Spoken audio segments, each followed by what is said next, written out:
आज आपकी मुलाकात कराएंगे उन होनहारों से जो देश के अगले अफसर होंगे, जो देश की दिशा और दशा तय करेंगे। जी हां, यूपीएससी 2019 के नतीजों का ऐलान हो गया है। सोनीपत के रहने वाले प्रदीप सिंह मलिक ने पूरे देश में पहला स्थान हासिल किया है, जबकि दिल्ली के जतिन ने दूसरा और सुल्तानपुर की प्रतिभा ने तीसरा स्थान हासिल किया है। इस बार 829 उम्मीदवारों ने इस परीक्षा में कामयाबी हासिल की है, जिनमें 197 महिलाएं शामिल हैं। खास बात है कि इस बार करीब 45 मुस्लिम उम्मीदवारों ने भी यूपीएससी की परीक्षा पास की है। बड़ी बात यह है कि सबसे बड़ी बात यह है कि हरियाणा से 15 लोग, मैं फिर से रिपीट करूंगा, हरियाणा एक ऐसा राज्य जहां से 15 लोगों ने यूपीएससी को क्वालिफाई किया है और जितने भी लोग, चाहे वो दिल्ली के हिमांशु हों, उनका भी संबंध सीधे तौर पर हरियाणा के साथ में है। जो टॉपर हैं प्रदीप, सोनीपत के रहने वाले हैं, और प्रदीप के बारे में तो ये बात कही जाती है कि उन्होंने नौकरी भी की, घर चलाने का उनके ऊपर दबाव भी था। इससे पहले भी यूपीएससी क्वालिफाई कर चुके हैं, तब 250वीं के आसपास उनकी रैंक थी, लेकिन उन्होंने ये सोच करके रखा था कि जब तक टॉप 5 में नहीं पहुंचूंगा तब तक मेरा धैर्य उनका साथ देगा। और प्रदीप के बारे में ये कहते हैं कि धैर्य के साथ साथ निरंतरता, और निरंतरता के साथ साथ अनुशासन और काम के प्रति ईमानदारी, उनके साथ में हम बातचीत करेंगे। और हाँ, हमारी ये खास पेशकश है जिसमें हम दिखाने जा रहे हैं कौन कौन से अफसर हैं कल के, उनका ख्वाब क्या है, किस तरीके की तैयारी की है, किस तरह की कंसिस्टेंसी रही है, और उससे भी बड़ी बात यह है कितने कठिन परिश्रम के साथ उन्होंने अपनी जिंदगी में काम किया है। टॉपर प्रदीप के साथ बातचीत इंडिया न्यूज ने की है, देखिए।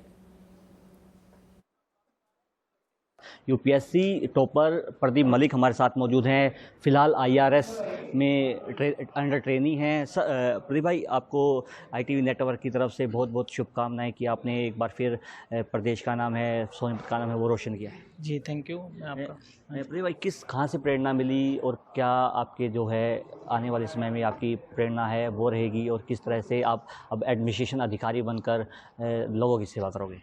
जी देखिए, सबसे पहले मैं अपना इसका क्रेडिट, सफलता का क्रेडिट मैं अपने फादर को देना चाहूँगा। वो मेरे लिए इस जर्नी में बड़े प्रेरणा स्रोत रहे हैं मेरे लिए। और आगे एडमिनिस्ट्रेशन में जहाँ तक जाने की बात है, आप जो पूछ रहे हैं, तो जैसे मैंने पहले भी कहा है कि मैं खुद एक किसान के परिवार से हूँ, तो मेरी मेन प्रथम प्राथमिकता रहेगी वो यही है कि जो गरीब तबके के लोग हैं और जो किसान हैं, जो मैंने देखा है, जो करीब से जिन लोगों को देखा है, तो सरकार की योजनाओं का लाभ उन तक पहुंचा सकें और देश के विकास में हम अपना योगदान दे सकें। आपको प्रेरणा कहाँ से मिली? आपके जो प्रेरणा स्रोत है वो कौन रहे? जी देखिए, मैं इनकम टैक्स में काम करता था एज इंस्पेक्टर, तो जॉब के साथ कई बार बहुत हेक्टिक हो जाता है काम करना और साथ में तैयारी करना, जो मेरे लिए भी काफ़ी हेक्टिक हो गया था। तो मैंने उस समय यही डिसाइड करा कि मेरे से नहीं हो पाएगा, तो मैंने इसको छोड़ने की डिसाइड करा। लेकिन मेरे पिताजी हैं, मेरे फ्रेंड्स हैं, उन्होंने मेरे को मोटिवेट करा कि नहीं, तुम कर सकते हो, तुम्हें करना चाहिए। और फिर से वो मोटिवेटिंग फैक्टर मेरे लिए रहा। मैंने दोबारा तैयारी स्टार्ट करी और मैं आज जिस मुकाम तक पहुंचा हूं, ये उनकी प्रेरणा की वजह से मैं यहाँ तक पहुँच पाया। जो युवा अभी कोचिंग कर रहे हैं यूपीएससी क्लियर करने के लिए, उनके लिए क्या संदेश है आपकी तरफ से होगा? जी देखिए, मेरा संदेश यही है कि जो भी युवा इसमें तैयारी कर रहे हैं या करना चाहते हैं, तो वो सबसे पहले अपना फोकस रखें, अपना डिटर्मिनेशन बना कर रखें। और अगर आपके अंदर डिटर्मिनेशन है, फोकस आप तैयारी करते हैं, smart study is the new normal now. आपको स्मार्ट स्टडी करनी पड़ेगी सिलेबस के हिसाब से। तो आप अगर स्मार्ट स्टडी करेंगे, डिटर्मिनेशन से करेंगे, कंसिस्टेंटली अगर पढ़ाई करेंगे, तो सफलता आपको मिलेगी। अगर मैं एक बहुत ही मॉडेस्ट बैकग्राउंड से अगर ये काम कर सकता हूँ, तो आप बिल्कुल कर सकते हैं, कोई भी कर सकता है। मेरा यही मैसेज है हमारी। ये थे प्रदीप मलिक, यूपीएससी टॉपर हैं।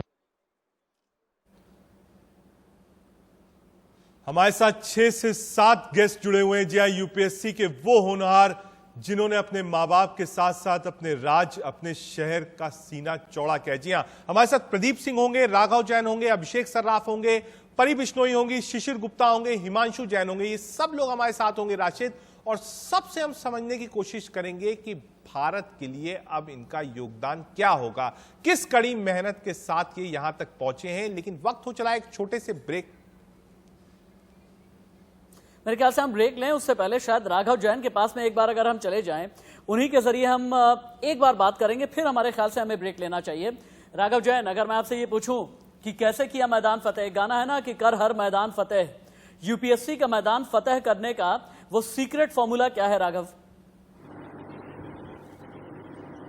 जी सर फॉर्मूला तो हर स्टूडेंट का अपने हिसाब से होता है, बट एक चीज़ जो मैं कहूँगा जो सबके लिए रहती है वो है पेशेंस, क्योंकि ये जर्नी बहुत लंबी रहती है, तो कंसिस्टेंट एफर्ट और डिटर्मिनेशन बहुत ज़रूरी है। ये मुझे भी तीसरा अटैम्प्ट था मेरा जिसमें मैंने क्लियर कर पाया हूँ, और ये पेशेंस ही थी मेरी, क्योंकि मैंने फेलियर्स भी देखे हैं पहले। तो ऐसा नहीं है कि आप एक साल में जा रहे हो और आपको सक्सेस मिल जाएगा। तो जैसे जैसे आप पेशेंस रखोगे, अपनी कंसिस्टेंट परफॉर्मेंस रखोगे और अपने आप पे विश्वास रखोगे, तो विश्वास एक बहुत बड़ी चीज़ है जो इसमें काम आती है। और मैं चाहूँगा हर कैंडिडेट जो इसकी तैयारी कर रहा है अपने आप पे विश्वास रखे, ट्रस्ट रखे और सक्सेसफुली आगे आराम आराम से बढ़े। कोई इसमें वो नहीं है, फेलियर्स भी आएंगे तो फेलियर्स अपने सीखे। ऐसा नहीं है कि फेलियर्स के बाद छोड़ दे। मुझे भी 3 से 4 साल लगे हैं तब जाके मेरा अटेम्प्ट क्लियर हुआ है। तो पेशेंस बहुत बड़ा फैक्टर है, सक्सेस मंत्रा मैं कहूँगा इसे। ठीक है, हिमांशु जैन भी हमारे साथ में है। हिमांशु, चूंकि दिल्ली में तो आप रहते हैं, दिल्ली के शाहदरा में रहते हैं, लेकिन मुख्य तौर पर हरियाणा के रहने वाले हैं आप। चौथी आपकी रैंक है हिमांशु। परिवार में कहते हैं कि दादा के जरिए आपको इंस्पिरेशन मिली, और बड़ी बात यह है कि पिता जो हैं आपके जूलर हैं, और पीछे परंपरा में या फिर विरासत में कहीं पर यूपीएससी आपको मिला नहीं। तो पहली बार क्यों ये लगा कि नहीं, इतना बड़ा बिजनेस है, छोड़ करके हमें सरकारी अफसर ही बनना है, वो अफसर जो देश का मान ऊंचा करेगा?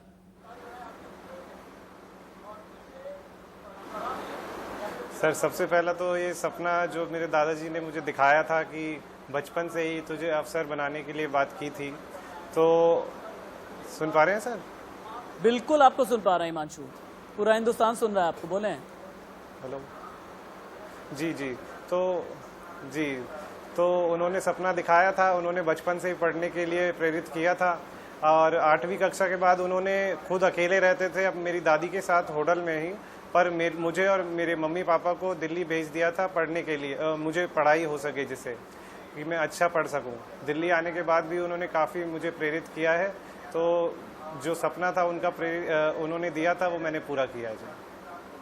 बिल्कुल, एक बार परी के पास भी चलते हैं। परी बिश्नोई हमसे राशि जुड़ी हुई है, यूपीएससी टॉपर हैं। अंजलि हमारे साथ है जो कि यूपीएससी टॉपर है। अंजलि, इंस्पिरेशन कहां से मिला? क्या किसी को देखा आपने, किसी को सुना, या परिवार में कोई ऐसा था जो ब्यूरोक्रेसी में था? इंस्पिरेशन कहां से मिला और कब आपने सोचा कि हाँ मुझे यूपीएससी की तैयारी करनी है और आगे चल के आईएएस बनना है? हेलो, तो मेरे फैमिली में एक्चुअली मेरे फादर तमिलनाडु कैडर के आईएएस ऑफिसर हैं, तो हमेशा से फैमिली में एक बैकग्राउंड रहा है। एंड मेरी सिस्टर भी अभी साथ में क्लियर किया उन्होंने। तो हमारे फैमिली में हमेशा से एक इंस्पिरेशन तो मेरी फैमिली थी ही, बट एक बैकग्राउंड था कि एक सोशल इम्पैक्ट क्रिएट करना है। जो पॉइंट था मेरी लाइफ में जिसने मेरा डायरेक्शन चेंज किया वॉज जब मैंने जॉब ज्वाइन की थी क्रेडिट स्विस में मुंबई में। एंड उस जॉब के दौरान मुझे लगा कि मुझे अपनी सोसाइटी को इन अ मच बिगर फैशन, बहुत ही in a much better way contribute करना है। तो इसलिए मैंने वो जॉब रिजाइन किया और फिर मैंने पढ़ाई चालू की थी। अंजलि, कोई स्पेशल फील्ड जिसमें आपको लगता है कि आप बेहतर काम कर पाएंगे आने वाले दिनों में? मेरा prime focus I think women empowerment and education sectors पे है। अंजलि के अपने सपने हैं, लेकिन अनामिका के भी सपने होंगे। और अनामिका, आज की तारीख में पूरे भारत में आपका नाम है। क्या कभी परिवार वालों ने कहा था कि नहीं तू तो अफसर बिटिया ही बनेगी, और आज जब बिटिया अफसर बन गई है तो परिवार कितना खुश है, हमें ये बताएं। और अफसर बिटिया बनने की कहानी क्या है अनामिका? पूरा हिंदुस्तान आपको सुनना चाहता है। Thank you for calling me to India News. In fact we are very thankful कि आपने अपना बेशकीमती वक्त दिया है।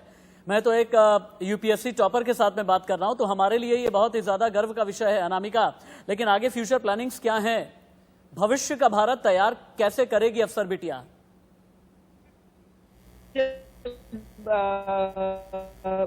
बच्चे थे तब तो लोग हमारे साथ बैठे हैं जो कल अफसर बनेंगे और दशा और दिशा तय करेंगे कि देश कैसे चलेगा। हमारे साथ इस वक्त 8 लोग मौजूद हैं। 2 लोग कनेक्टिविटी की वजह से नहीं जुड़ पाए, कुछ देर में जुड़ जाएंगे।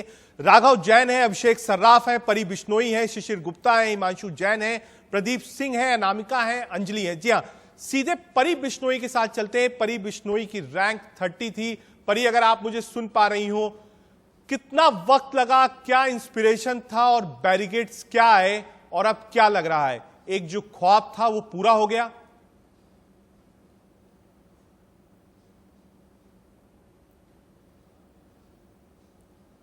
मेरे ख्याल से परी के पास हम चलते हैं, लेकिन बीच में शायद रजत हम प्रदीप के पास भी जा सकते हैं, क्योंकि प्रदीप की पूरी एक कहानी है। प्रदीप जी, आपकी 26वीं रैंक है। क्या मैं आपको कह सकता हूं कि आप यूपीएससी के स्पेशल 26 हैं? और वो वाली कहानी बताइए ना कि पिछली बार 1 नंबर से आपका आईएएस रुक गया था, आप आईआरएस हो गए थे, उसके बाद एक संघर्ष की आपकी पूरी गाथा है, बिहार से लेकर के इंदौर तक की ये पूरी गाथा एक बार बताइए ना हमें, क्योंकि आप हैं यूपीएससी के स्पेशल 26।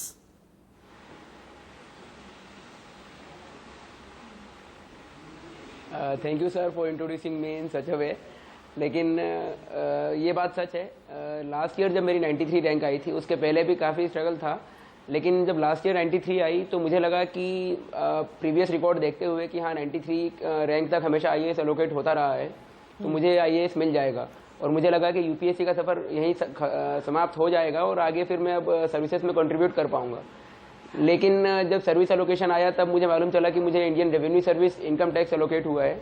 उससे भी मैं बहुत सेटिस्फाइड था, लेकिन बस एक मन में थोड़ी सी कसक थी कि आईएएस मिल जाता तो थोड़ा सा और अच्छा हो जाता, इसलिए। और पहले भी मेरे मन में थोड़ा सा ये भ्रम था शायद कि आईएएस नहीं मिल पाएगा और बहुत ही क्लोज मार्जिन से रह जाएगा, इसलिए सेफ साइड पे रहते हुए मैंने प्रीलिम्स एग्ज़ाम में भी अपीयर हुआ था मैं।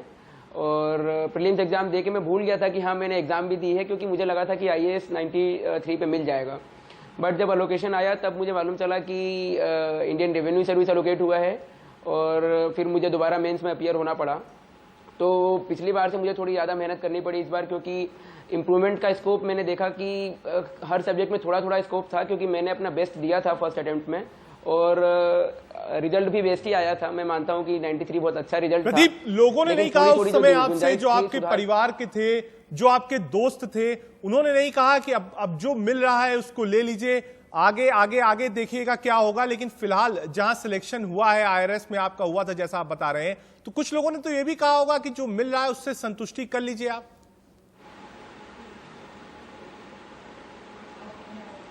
जी, मैं संतुष्ट तो था, क्योंकि जब मैं कुछ भी नहीं था उसके बाद मुझे इंडियन रेवेन्यू सर्विस मिला था और मैं जानता हूं उसका मर्म कि आईआरएस आईटी में भी मैं कितने अच्छे से कंट्रीब्यूट कर पाता, और जो इंडियन रेवेन्यू सर्विस में भी हैं वो कितने अच्छे से कंट्रीब्यूट कर रहे हैं देश के डेवलपमेंट में। तो मैं उस सर्विस को कहीं से कहीं इन्फीरियर नहीं मानता। लेकिन जब मैंने इस एग्जाम की प्रिपरेशन शुरू की थी तब मैंने लोगों के कहने पर शुरू नहीं की थी, ये मेरा व्यक्तिगत डिसीजन था, पर्सनल डिसीजन था कि मुझे आईएएस के लिए प्रिपेयर करना है। तो इसलिए जब मुझे रैंक मिली तो मैं लोगों की बात को ध्यान नहीं दे सकता था, मेरा ये पर्सनल डिसीजन था। और इसलिए मैं चाहता था कि जब तक मुझे ये आईएएस नहीं मिलेगा तब तक मैं एग्जाम दूंगा, और इसलिए मैं जैसे ही आईआरएस एलोकेट हुआ मैं खुश था कि आईआरएस एलोकेट हुआ है। लेकिन प्रदीप, हम आपसे आपकी पूरी कहानी समझेंगे। जितने और लोग आप स्क्रीन पर देख रहे हैं सब लोग हमारे साथ बने रहिए, सबसे पूछेंगे कि कितनी मेहनत लगी, क्या परेशानियां आई और आगे आपका लक्ष्य क्या है। ये प्रोग्राम जारी रहेगा, लेकिन वक्त हो चला है। यूपीएससी के टॉपर्स हमारे साथ हैं, हम उनसे समझने की कोशिश कर रहे हैं कि कितना मुश्किल था ये सफर। हमारे साथ इस वक्त 4 लोग हैं, राघव है, शिशिर है, हिमांशु है, प्रदीप है। इन सबसे एक ही सवाल में जानना चाहूंगा कि आज के देश के परिप्रेक्ष्य में आपको क्या लगता है, किस सेक्टर में सबसे ज्यादा काम होना चाहिए? सरकार की और ब्यूरोक्रेसी की प्राथमिकता किस सेक्टर में सबसे ज्यादा होनी चाहिए? चारों के लिए ओपन क्वेश्चन है, एक एक करके आपसे आंसर लेता हूं। शिशिर, पहले आप बताइए किस सेक्टर को आप मानते हैं जहां सबसे ज्यादा फोकस की जरूरत है?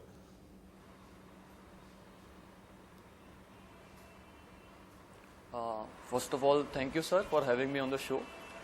एंड मुझे ऐसा लगता है कि आज भी एजुकेशन के क्षेत्र में सरकार को काफ़ी कुछ करने की ज़रूरत है। हमने देखा है अभी कोरोना टाइम पे भी कि काफ़ी हम लोग दिक्कतें फेस कर रहे हैं कि इक्विटी की जो प्रॉब्लम है एजुकेशन में, रीजनल इक्विटी कह लीजिए, चाहे उसे जेंडर इक्विटी कह लीजिए, तो स्पेशल चिल्ड्रन जो होते हैं उनकी एजुकेशन की आप व्यवस्था की बात कर लीजिए, तो इन सब को हमने देखा है कि काफ़ी कठिनाई का फेस करनी पड़ी है इस कोरोना पीरियड में हमें पॉलिसीज़ इम्प्लीमेंट करने में सरकार के एजुकेशन क्षेत्र में। तो सरकार को इस फील्ड में अभी और इन्वेस्टमेंट की ज़रूरत है और प्राइवेट प्लेयर्स को इन्वॉल्व करने की ज़रूरत है। इससे पहले कि आगे के टॉपर्स की तरफ आप रजत बढ़ें, चूंकि शिशिर पर आप हैं, शिशिर की अपनी एक कहानी है। चूंकि 50वीं इनकी रैंक है, राजस्थान के जयपुर के रहने वाले हैं, लेकिन सबसे बड़ी बात यह है कि ये इनका चौथा अटेम्प्ट रहा है। शिशिर, आपसे एक चीज और भी मैं जानना चाहूंगा, क्या कभी भी ऐसा लगा कि नहीं अब तो हिम्मत हार रहे हैं, पहली बार में नहीं, दूसरी बार में नहीं, तीसरी बार में नहीं और चौथी बार में आकर के आपने यूपीएससी क्रैक किया और आपकी पोजीशन है 50वीं? कभी ऐसा लगा कि नहीं हिम्मत तो हार रहे हैं?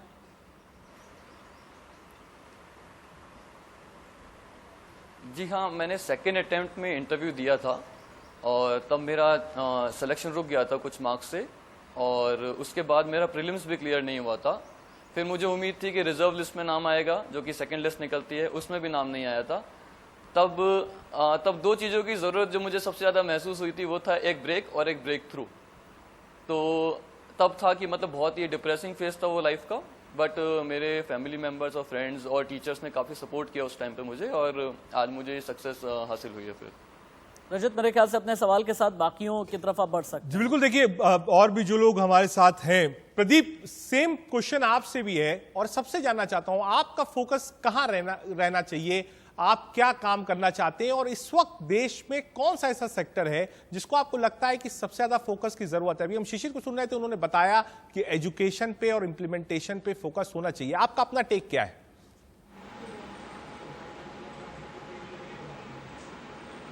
जी, मैं शिशिर से अग्री करता हूँ, एजुकेशन के सेक्टर में बिल्कुल काम होना चाहिए और मैं मानता हूँ कि दो सेक्टर्स ऐसे हैं जो सबसे ज़्यादा ज़रूरी हैं और सबसे ज़्यादा क्रूशियल हैं और दोनों ये हैं कि हेल्थ और एजुकेशन। और मैं और स्पेसिफिक होकर कहूँ तो प्राइमरी हेल्थ केयर और प्राइमरी एजुकेशन, क्योंकि प्राइमरी हेल्थ केयर की बात करें तो जो गरीबों का आउट ऑफ पॉकेट एक्सपेंडिचर होता है वो एक रिपोर्ट में भी बताया गया था कि 69% आउट ऑफ पॉकेट एक्सपेंडिचर है उनका, और जिसके कारण जब भी कोई हेल्थ केयर क्राइसिस होती है घर में या फिर किसी का अगर हेल्थ खराब होता है तो उससे वो दोबारा गरीबी का जीवन यापन करने के लिए मजबूर हो जाते हैं।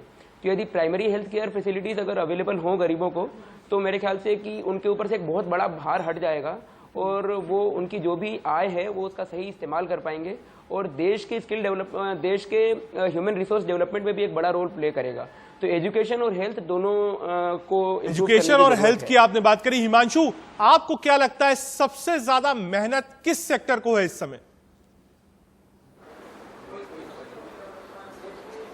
मैं अपने दोनों साथियों से सहमत हूँ। एजुकेशन और हेल्थ बिल्कुल ही जो है प्राइमरी एजेंडाज होने चाहिए डेवलपमेंट के, इम्प्रूवमेंट के, क्योंकि education is the basis for every future endeavour that everybody takes. India को हम चाइना जैसा या चाइना से भी बेहतर बनाना चाहते हैं, जिसमें हमारे एम्प्लॉयमेंट ग्रोथ हो, एम्प्लॉयमेंट जनरेशन हो, सब कुछ हो। तो उसके लिए एजुकेशन जो है वो एंड स्किलिंग, ये दोनों बहुत ही महत्वपूर्ण है। उसके साथ साथ अगर हेल्थ के लिए, जैसे इन्होंने बोला, एक healthy workforce is the wealthy workforce, कि अगर वर्कफोर्स हेल्दी होगी तो ज़्यादा लोग काम कर पाएंगे, ज़्यादा लोग अपना ध्यान प्रोडक्टिव चीज़ों में, काम में दे पाएंगे। तो और अगर हेल्थ सेक्टर में अगर गवर्नमेंट का ज़्यादा रोल होगा तो लोगों का जो पैसा है वो हेल्थ में कम और अपने ऊपर ज़्यादा खर्च होगा। राघव, क्या आपका भी फोकस हेल्थ की तरफ ज्यादा होगा, हेल्थ और एजुकेशन की तरफ? क्योंकि हमने देखा कि पैंडेमिक के समय में एजुकेशन और हेल्थ दो बड़े सेक्टर आए हैं जहां भारत को काम करने की जरूरत है।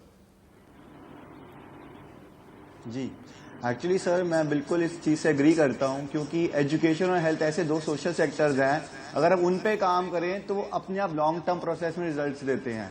और मैं एक चीज़ में ऐड करना चाहूँगा कि अगर हम स्पोर्ट्स पे फोकस करें, एक स्पोर्ट्स ऐसा एरिया है जहाँ पे हमने इतना काम नहीं किया, अगर हम स्पोर्ट्स पे काम करते हैं तो हमारा एक हेल्थ वाला सेक्टर अपने आप प्रमोटिव होता है इनडायरेक्टली।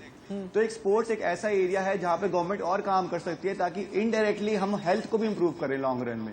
तो ये डेफिनेटली मैं मानता हूँ एजुकेशन और हेल्थ एक दो ऐसे सेक्टर हैं, अगर हम चाहते हैं डेवलप इंडिया का विजन देखना पूरा हो, ये सारी जो हम सेल्फ रिलायंट इंडिया की बातें करते हैं पूरी हो, तो एक कोर पे काम करना बहुत जरूरी है। और इसीलिए ये दो सेक्टर्स ऐसे हैं जहां पे डेफिनेटली गवर्नमेंट को और इन्वेस्ट करना चाहिए सीरियस लेवल पे। मेरे ख्याल से हम फ्यूचरिस्टिक प्लानिंग्स की हम खूब बात कर रहे हैं, लेकिन फ्यूचरिस्टिक प्लानिंग के अलावा हमें कुछ और भी इनकी जिंदगी के बारे में बात करनी चाहिए। ये एक तरीके के फाइटर हैं, इन्होंने बड़ा एग्जाम क्रैक किया है और इसीलिए राघव, मैं थोड़ा सा आपकी जिंदगी के बारे में जानने की कोशिश कर रहा था, तो मैंने ये देखा कि दिल्ली में तो आपने संघर्ष किया, लेकिन दिल्ली में आप एग्जाम क्रैक नहीं कर पाए, फिर आप लुधियाना वापस चले गए। लुधियाना की मिट्टी में और लुधियाना की आबोहवा में ऐसा क्या है कि यूपीएससी आपने क्रैक कर दिया? सर, जब हम बात हवा की करें तो पूरे इंडिया में वो सेम ही है। बात यह है कि मैं दिल्ली कोचिंग के लिए गया था, फिर यहाँ पे मैंने ऑनलाइन क्लासेस ली। एक्चुअली मैं अपनी फैमिली में पहला हूँ जिसने एग्जाम क्लियर किया है, मेरा बिजनेस बैकग्राउंड है फैमिली का, तो पहले यही सोचती कि करूंगा, बट एक हमेशा से मोटिवेशन था कि जो चीजें मेरे पास हैं, जो नहीं है और जो मैं लोगों को कर सकता हूँ, तो वो डेफिनेटली करना चाहिए, आगे बढ़ना चाहिए।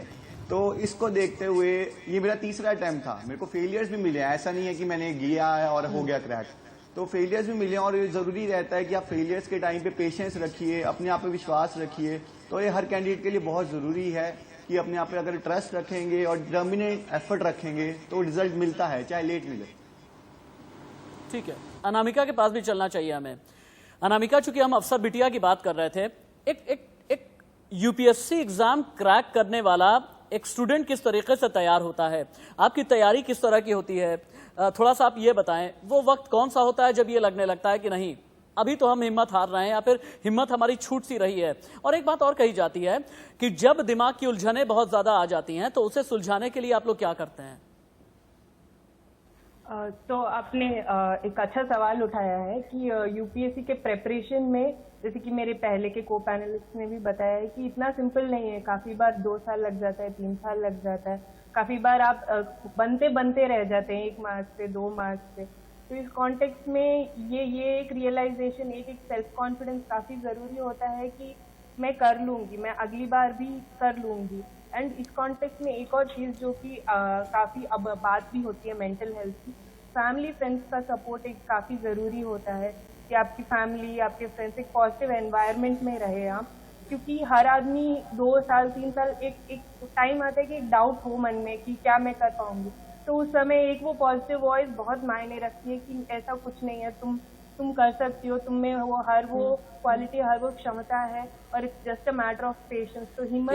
चलिए, 1 मिनट रुकूंगा आपको। प्रदीप सिंह हमारे साथ जुड़ गए, प्रदीप सिंह मलिक हमारे साथ जुड़े, जो कि यूपीएससी टॉपर है, रैंक 1 है।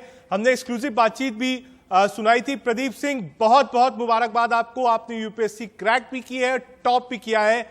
जानना चाहूंगा, श्रेय किसको देना चाहते हैं? बैकिंग फोर्स क्या थी, इंस्पिरेशन क्या था, और क्या कभी सोचा था कि हाँ आप टॉप करेंगे?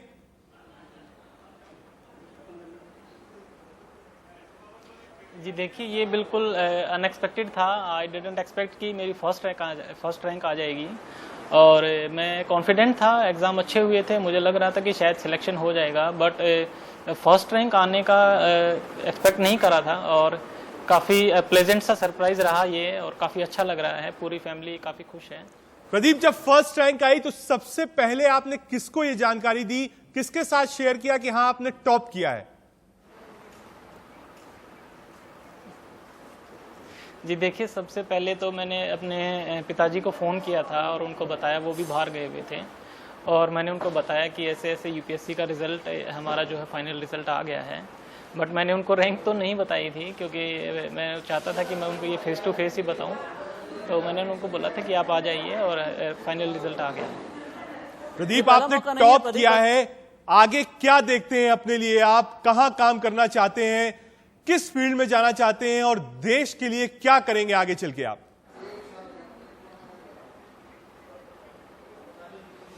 जी देखिए, अभी तो बहुत सारी आगे अभी लंबी जर्नी है, ये तो एक शुरुआत है।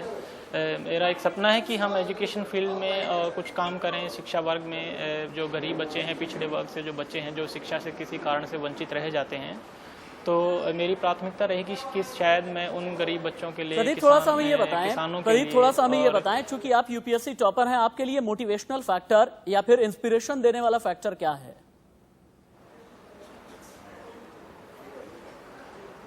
जी, इंस्पिरेशन मेरे लिए जो था वो मेरे पिताजी रहे, और उन्होंने मुझे इंस्पायर करा कि मुझे आगे यूपीएससी की तैयारी करनी चाहिए।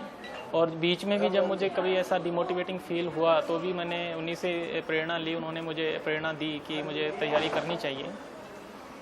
दूसरा हमें ये भी बताएं, क्योंकि हर कोई ये जानना चाहता है कि आपके दिमाग में क्या चलता है, टॉपर के दिमाग में क्या चल रहा होता है, टॉपर का दिमाग कितना तेज होता है, क्या खाते हैं, क्या पीते हैं, कितनी देर की तैयारी करते हैं, कितनी देर की पढ़ाई करते हैं, और कभी बाहर जाकर के घूमते फिरते हैं या नहीं घूमते फिरते हैं, मूवी वगैरह देखते हैं या नहीं?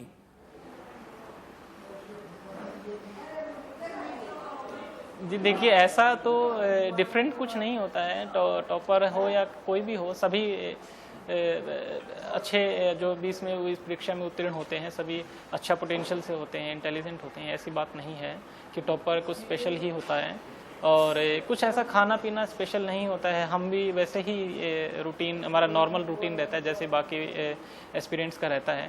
प्रदीप, एक चीज और आपसे पूछना चाहूंगा, आपने टॉप किया है, लेकिन कई ऐसे छात्र ऐसे भी होंगे, स्टूडेंट्स होंगे जो टॉप नहीं कर पाए होंगे, सेकेंड अटेम्प्ट भी उनका खाली चला गया होगा, उनके लिए क्या कहना चाहेंगे आप?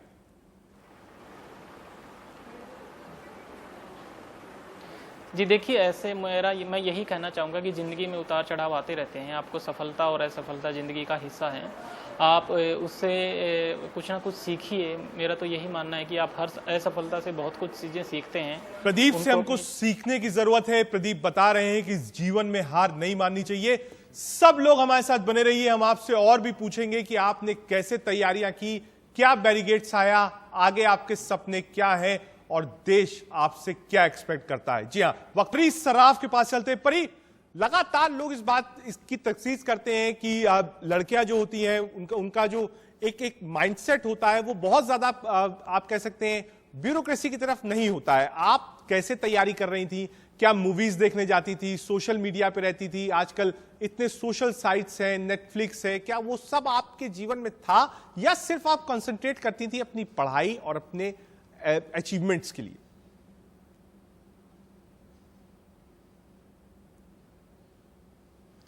आप तक आवाज मिल रही है? परी बिश्नोई हमारे साथ हैं, यूपीएससी टॉपर 8 हैं। क्या आपको आवाज मिल रही है परी? मेरे ख्याल से जब तक परी से हम कनेक्ट होंगे तब तक अभिषेक सर्राफ का भी हमें रुक कर लेना चाहिए।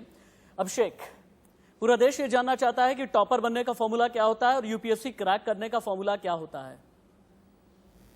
Thank you very much, sir, for having me here. It's a privilege and an honor to be speaking to the entire nation. Sir देखिए, मेरे से पहले वाले जो मेरे को पैनलिस्ट हैं उनने बहुत क्लियरली बताया है कि हम लोग भी जो हैं, जो लिस्ट में नाम आ गया जिनका, वो कोई अलग लोग तो है नहीं। फॉर्मूला सिंपल है, फॉर्मूला है कंसिस्टेंसी। ऐसा नहीं चलेगा कि आपने एक महीने सिंसियरली पढ़ लिया, 12 घंटे पढ़ लिया, फिर अगले महीने आप वीकेंड में मस्ती मार रहे हैं या कहीं की फ्रेंड्स के साथ घूम रहे हैं। ऐसा नहीं हो पाएगा। और आपको कंसिस्टेंटली अपने नोट्स बनाने पड़ेंगे, मटेरियल पढ़ना पड़ेगा, रिवाइज करना पड़ेगा। Book list is very common, everybody knows क्या बुक्स पढ़नी होती हैं, उसको कंसिस्टेंटली पढ़े और रिवाइज बहुत बार करें। ये कहा जाता है कि आपके लिए ट्रिकी होना बड़ा जरूरी होता है और ट्रिकी होने की वजह से ही बहुत से लोग कोचिंग का रुख करते हैं। क्या ऐसा है क्या? यूपीएससी क्रैक करने के लिए वो कोई ट्रिक होती है क्या? अगर वो कोई ट्रिक है, कोई ऐसा सीक्रेट है तो उसे डिकोड करें। सर ट्रिक मैंने वही बताया था कि कंसिस्टेंसी होती है। पहला जो आप पढ़ रहे हैं वो आप रिकॉल कर रहे हैं, इंटरनलाइज कर पाएं और एग्जाम रूम में उसको रिप्रोड्यूस कर पाएं। और फिर दूसरा ट्रिक, अगर if there is any trick, तो वो होता है प्रेजेंटेशन आपका। एक सीधा आप थंब रूल मान सकते हैं कि एग्जामिनर को जितना कंफर्ट होगा आपकी कॉपी चेक करने में, वो आपको उतने ज्यादा मार्क्स देंगे। अगर वो फ्रस्ट्रेटेड हो रहे हैं कि क्या प्रेजेंटेशन है, क्या राइटिंग है, पढ़ते ही नहीं बन रहा है, तो नेचुरली ह्यूमन टेंडेंसी है, वो मार्क्स नहीं देंगे। एक छोटा सा कमेंट राशिद ले लेते हैं प्रदीप सिंह से। प्रदीप, आपने टॉप किया है, क्या आपका रूटीन भी आम स्टूडेंट्स की तरह रहता था? क्या आप भी मॉल्स जाते थे? क्या आप भी दोस्तों के साथ जाते थे? क्या रेस्टोरेंट्स जाते थे? फिल्म्स देखने जाते थे? सोशल मीडिया पर एक्टिव रहते थे या सिर्फ और सिर्फ पढ़ाई पर कंसंट्रेट करते थे?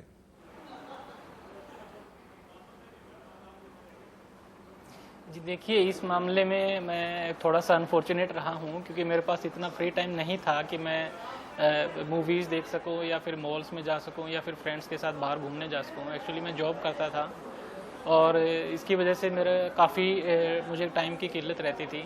तो मैं कोशिश करता था कि जो भी मेरे पास अगर मेरे को फ्री टाइम मिलता है, जैसे वीकेंड पे रहता था या फिर जॉब से आने के बाद या फिर छुट्टियों के टाइम पे, जब कभी ऐसे ऑफिस से छुट्टी रहती थी, तो मैं कोशिश करता था कि जो मेरा सिलेबस बचा है या फिर जो मैंने अभी टारगेट बनाया है इस वीक का या इस मंथ। चलिए प्रदीप, आपको और जितने लोग हमसे जुड़े थे जितने भी आईएएस के टॉपर्स हैं, जितने भी यूपीएससी टॉपर्स हमसे जुड़े थे, उन सबको बहुत बहुत शुभकामनाएं भविष्य के लिए। हम उम्मीद करेंगे कि आने वाले समय में आप देश के लिए, समाज के लिए अच्छा काम करें। वक्त